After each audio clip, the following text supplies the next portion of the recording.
Hey there folks, Wrel here, and this is your Auraxium update for January 15, 2016. The big news is that if you logged on recently, you may have noticed that there were some pretty substantial changes to various areas of the game, including some crashing to desktop and a variety of bugs, but I'm sure that those will get worked out pretty quick if they haven't been already. The first change though, is that the maximum battle rank has been increased to 120 instead of 100. Now this change has garnered a fair amount of controversy because it's not retroactive. If you have accumulated 119 battle ranks worth of experience, you're not suddenly starting at battle rank 119. You're still at battle rank 100 with the rest of us. Obviously, some people are kind of up in arms about that and stomping their feet, but you know what? They're going to keep playing anyway, because even if it doesn't provide you with a new goal, like if you don't care about more battle ranks or the titles that you get along with them, there are many people who do, and it really doesn't impact the overall experience much. My biggest concern personally though, is that they went with the easy, efficient direction of increasing the battle rank instead of rolling it into a proper prestige system later on, because while opening up more progression options for longtime vets is a good thing overall, I don't want to see PlanetSide 2 become a World of Warcraft with a bunch of new battle ranks added every time the player base is capped out for a while, but I guess that's a topic for another time. Leadership has also received some updates, namely being able to create fire teams, being able to invite players to your squad from the map screen by clicking on them.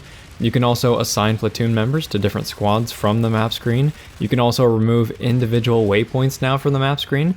There's an invite all button on the outfit's roster so that you can invite all of your outfit members to a squad or platoon, which is outstanding. And this is among many other changes. Overall, huge quality of life changes for squad and platoon leading, as well as some amazing new features like fire teams. Bounty system has also received some changes, but it's just experience gains. If you kill a bounty target, you gain 250 bonus experience now instead of 100. If you are the one who placed a bounty on a target, you get 400 experience per kill instead of 100. And remember that bounties last for 3 of the bountied players' lives. So if you place a bounty on somebody, you're going to be getting 1200 experience total for the 25 cents or whatever it costs to bounty someone. Heavy assault shields also received some changes, which basically reduced how much front-loaded damage that they can mitigate in favor of faster recharge speeds. In particular, shield health went down from 750 to 450 for adrenaline and nanite mesh generator, but the drain on use was reduced, and the drain per second was reduced, and the recharge rates were increased by a great deal. Also, adrenaline shield's scaling was changed too, so it's actually viable at rank 1 now, whereas the old adrenaline shield you really wouldn't use until about rank 4. Resist shield received a minor reduction in mitigation from 45% down to 40%, and it actually had its duration increased by 50%, which to me that will not change anything for veteran players at all. But it'll probably help newer players who can't really anticipate when they're about to be attacked. So in other words, they can turn on their shield before entering a doorway and then slowly move into it and have plenty of duration left before they actually engage a target. Gatekeeper got a slight nerf, and I am talking slight because instead of aiming directly at the target of your point-and-click adventure, you're going to be needing to aim slightly above the target because the drop has been increased on the projectiles and the velocity at which they travel has been decreased as well.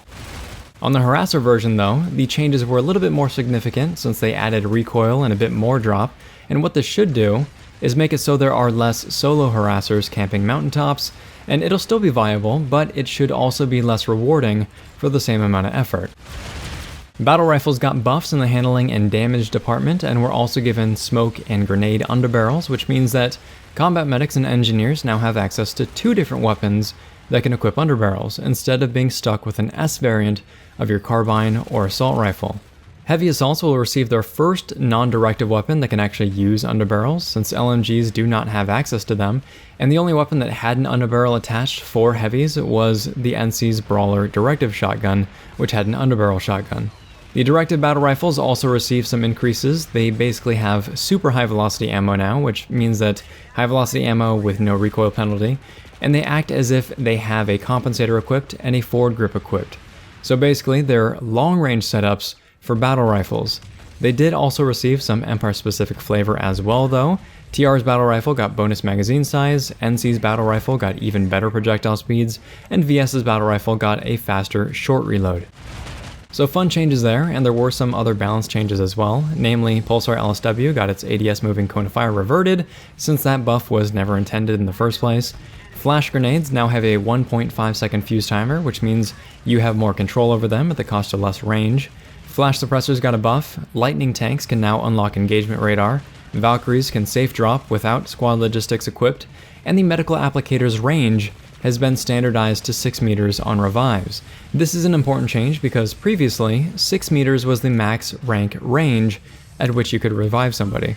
Prior to that, the range was something like 2 meters at rank 1, so on top of the slower revive speed, you would basically have to stand within corpse humping range to get a revive off, and this was a really bad experience for new players, so hopefully the range increase will help there. I've listed the patch notes in the video description because there are definitely more bits and pieces that I didn't mention, but it's good. It's a good update even though there weren't a whole lot of new toys, and the new toys are going to be coming in later patches. For those who aren't aware, the Ant and Construction system are currently on test server. It's not finished, but I believe you can log in, you can screw around with the resource mining, the Ant, the VP generator, and not too long ago, they did a public test of the system just to see how well it would hold up, and despite the devs spawning an absurd, ridiculous amount of deployables, they still couldn't crash the server. The lowest frame rates that I got, I think, was somewhere in the realm of 20 frames per second, which is pretty legitimate, given that you'll never, ever be able to spawn even a quarter of that on live server, much less in one place. When more players get added to the mix and turrets are actually usable, things might change in the frame rate department, but as far as initial tests, I was very surprised how well it held up. So that's something to look forward to the future, and this episode has been long enough, so if this video has been interesting, helpful, or entertaining, please feel free to like, subscribe, tell your friends about the channel, and feel free to share what you're looking forward to most in the recent patch, or what you feel has had the most impact on your own play experience. Go ahead and leave those thoughts in the comment section down below. Thanks very much, folks. Wrel signing off.